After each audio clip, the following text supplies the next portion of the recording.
Bismillahirrahmanirrahim. Assalamualaikum warahmatullahi wabarakatuh.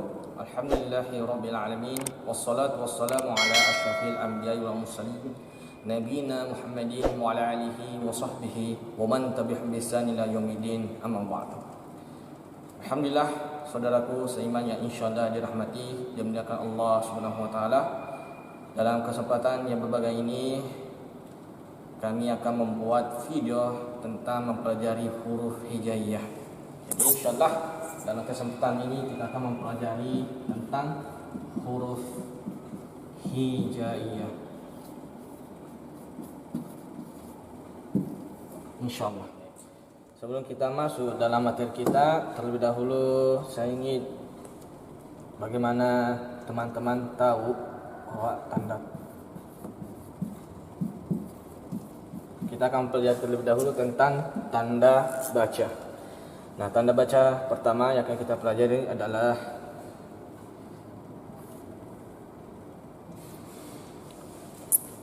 tanda baca yang bergaris atas atau bergaris atas, atau istilah lainnya adalah fathah. Nah, artinya apa? Bahwa huruf apapun itu, kalau ia menandakan atau ia bergaris ke atas, maka ia bunyinya berakhiran bunyi A. Ya. Jadi sekali lagi, apapun hurufnya, kalau ia bergaris ke atas, maka ia berakhiran bunyi A. Contoh, misalkan huruf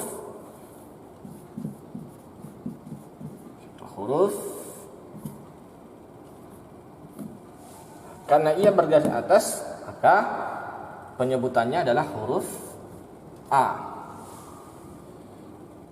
Kemudian tanda baca selanjutnya akan kita pelajari adalah tanda baca yang bergaris ke bawah.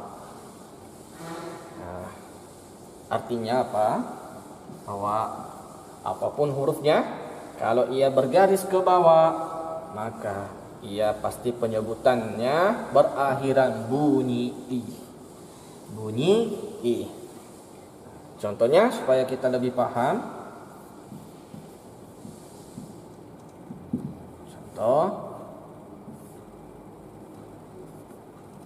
Nah, ini adalah I, bukan lagi A. Kenapa? Karena ia bergaris ke bawah atau biasa diistilahkan dengan kasrah. Ya. Kemudian contoh selanjutnya adalah huruf B. Ini adalah B. Kenapa bukan ba? Karena ia bergaris ke bawah. Jadi apapun hurufnya, kalau ia bergaris ke bawah, maka ia berakhiran bunyi I. Baik, tanda baca selanjutnya yang akan kita pelajari adalah tanda baca bergaris depan atau istilahnya dengan dhamma. Ya, dhamma. Apa maksudnya? Maksudnya ialah apapun hurufnya, kalau ia bergaris seperti ini, atau ini mirip seperti angka 9 ya. Jadi teman-teman dengan mudah bisa mengetahui kalau ia bergaris seperti ini, menandakan seperti ini, itu berakhiran bunyi U. Bunyi U. Apa contohnya? Contohnya pertama ini adalah U. Kenapa U? Karena tanda bacanya yang meminta. Tanda baca yang garis ke depan atau tanda baca dhamma. Kenapa kalau tanda baca dhamma itu bukan lagi A, apalagi I. Berarti ia berubah penyebutannya menjadi U. Ya. Ingat ya teman-teman, inilah yang menandakan huruf tersebut berubah penyebutannya. Kalau tadi bergaris atas itu adalah A, bergaris bawah I. Kalau bergaris ke depan atau tanda doma itu adalah U. Contoh selanjutnya adalah ini adalah bu. U, bu. Ya. Bagaimana cara supaya kita tahu bahwa ini adalah U? Lihat tanda bacanya. Jadi untuk kesempatan ini kita cuma mempelajari 3 tanda baca dulu. Insyaallah di lain kesempatan kita pelajari khusus mengenai tanda baca insyaallah di pertemuan selanjutnya. Jadi adapun tanda baca yang kita pelajari tadi adalah yang pertama itu bergaris atas. Jadi apapun hurufnya kalau ia bergaris ke atas, ingat yang teman-teman itu penyebutannya adalah A. Berakhiran penyebutan A. Kalau bergaris bawah penyebutan huruf I. Kalau dia bergaris depan itu penyebutan huruf U. Fathah, kasrah, dhammah. Baik, supaya memudahkan kita mempelajari huruf hijaiyah, maka kita fokus dulu bergaris ke atas. Kenapa? Supaya kita lebih fokus lagi mempelajari huruf hijaiyah. Insyaallah akan ada nanti pembahasan selanjutnya tentang bergaris ke bawah dengan depan. Insyaallah kita terlebih dahulu fokus bergaris ke atas.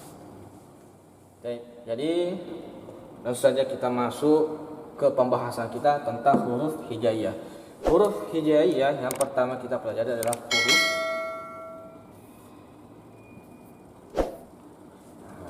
huruf A.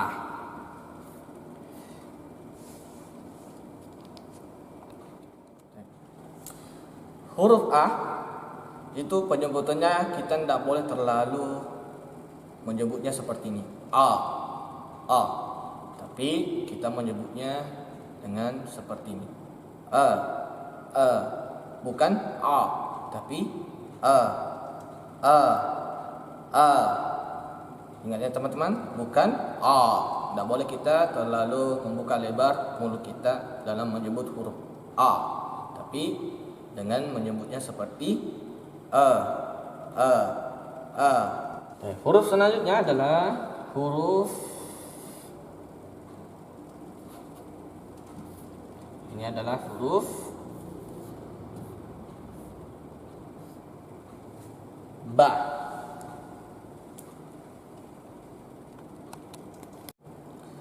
Huruf Ba penyebutannya seperti ini. Ba. Jadi merapatkan bibir atas dengan bibir bawah. Penyebutannya ba.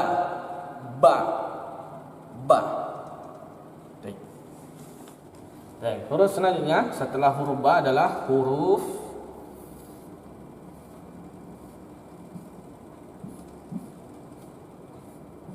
Ta.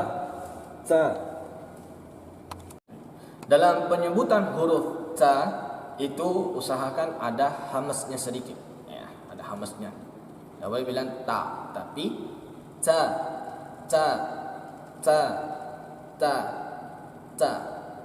Bukan ta, tapi ta. Huruf selanjutnya adalah huruf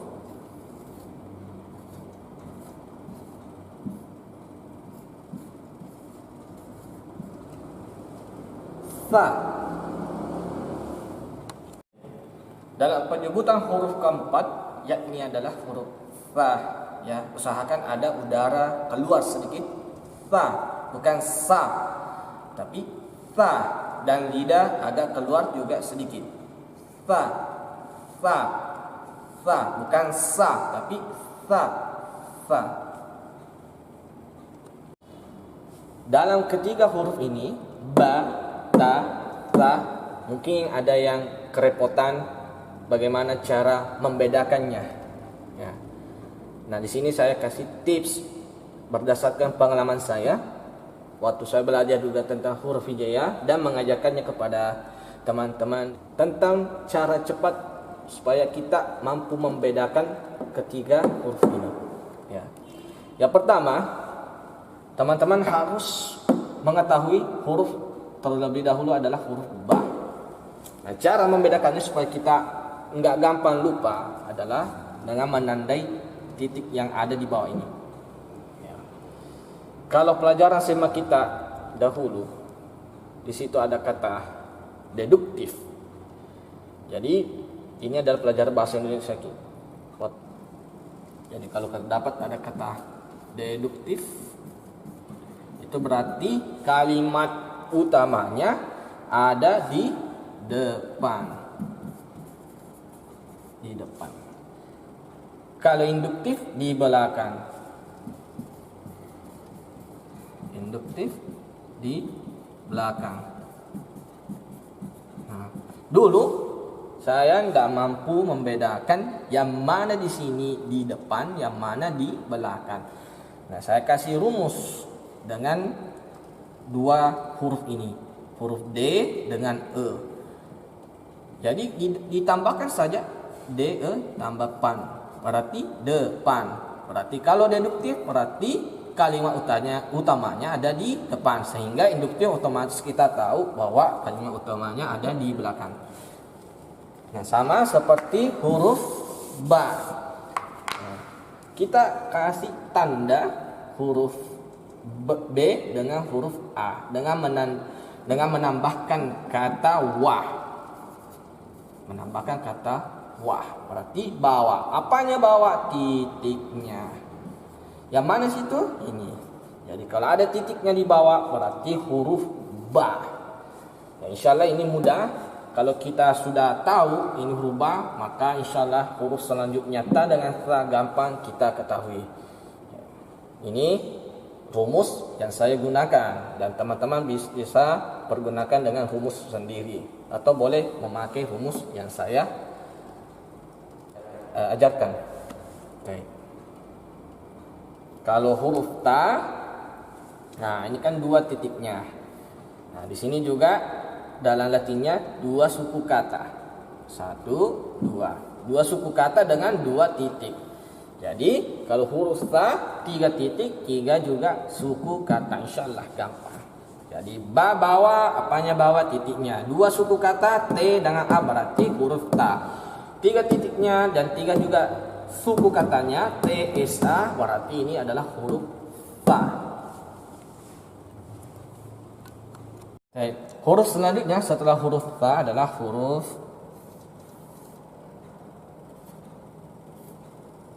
ini adalah ja. Baik. Dalam penyebutan huruf ja itu tidak boleh kita menyebutnya seperti ini. Ja, seakan ada hamasnya. Tapi penyebutannya seperti ini. Ja. Tidak boleh ada hamas. Di ja. Tidak boleh ca. Oke, insyaallah paham. Ya, baik. Huruf selanjutnya adalah huruf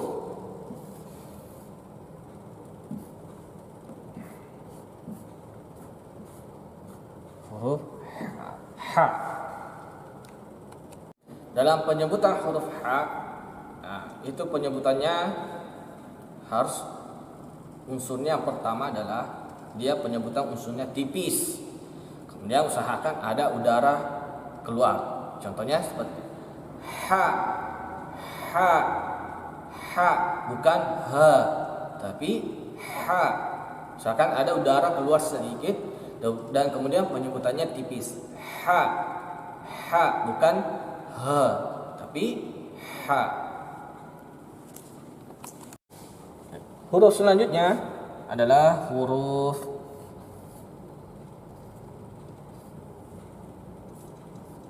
ini huruf kha.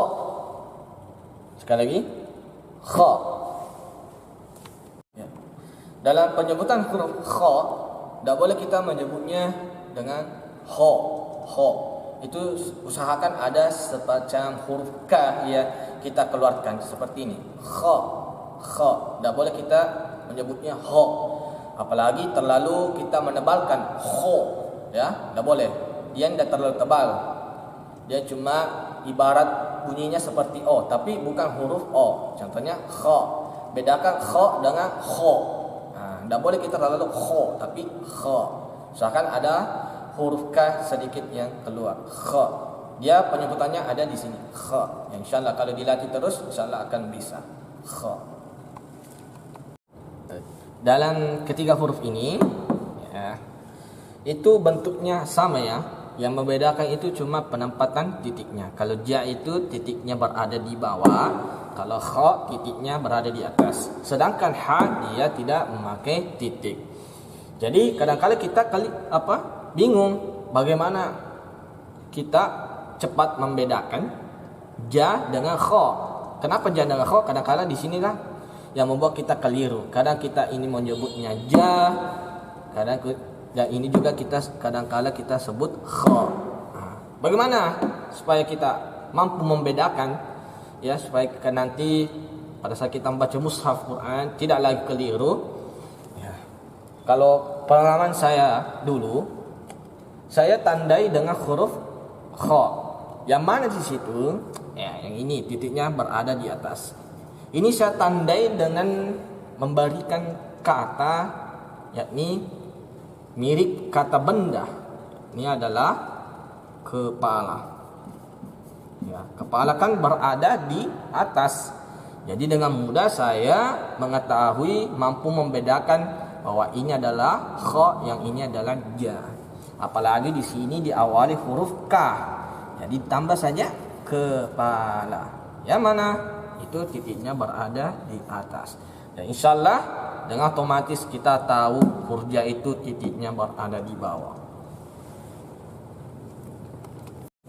Baik teman-teman, dalam pertemuan kita kali ini kita pelajari 7 huruf hijaiyah. Insyaallah pertemuan selanjutnya kita akan pelajari tentang huruf selanjutnya. Insyaallah, karena kita harus belajar step by step. Tidak boleh kita terburu-buru dalam mempelajari sesuatu, nanti akan terburu-buru juga hilang dalam di pikiran kita. Insyaallah kita belajar step by step. Insyaallah kita tutup dengan doa kafaratul majlis. Subhanakallahumma bihamdik asyhadu an la ilaha illa anta astaghfiruka wa atubu ilaik. Wassalamualaikum warahmatullahi wabarakatuh.